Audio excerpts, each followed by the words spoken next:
This problem appeared on the Harvard admissions test in 1869. A man bought a watch, a chain, and a locket for $216. The watch and locket together cost 3 times as much as the chain, and the chain and locket together cost half as much as the watch. What was the price of each? Problems like this are actually quite popular on the internet. In that spirit, here is the same problem presented in pictures. Can you figure out the price of the watch, the chain, and the locket?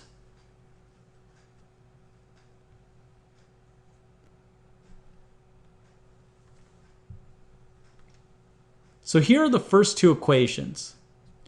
The second equation tells us that the sum of the watch and the locket is equal to 3 times the chain.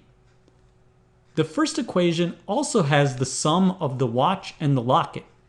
So we can substitute in that the sum of those is equal to 3 times the chain. We then add the value of the chain, so our first equation becomes 3 chains plus 1 chain is equal to 216.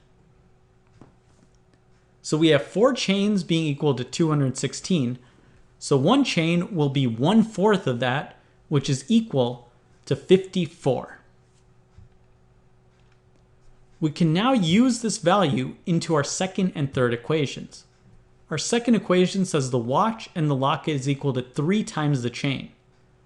This will be 3 times 54, which is 162. Our next equation says 2 chains and 2 lockets is equal to a watch.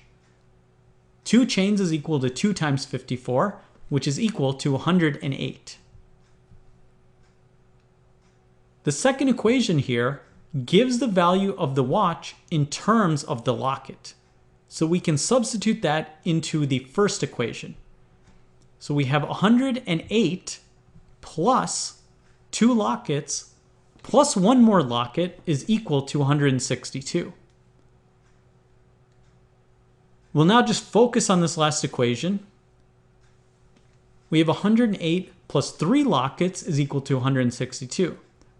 So that means 3 lockets is equal to 162 minus 108, which is 54. And therefore 1 locket is equal to 1/3 of that, which is 18. So we've solved for the chain and the locket. We now have to solve for the value of the watch. But we know all 3 items together add up to 216. So we can substitute in our values for the chain and the locket. We then could solve for the watch as equal to 216 minus 54 minus 18. Therefore, the value of the watch is equal to 144. And that is the answer.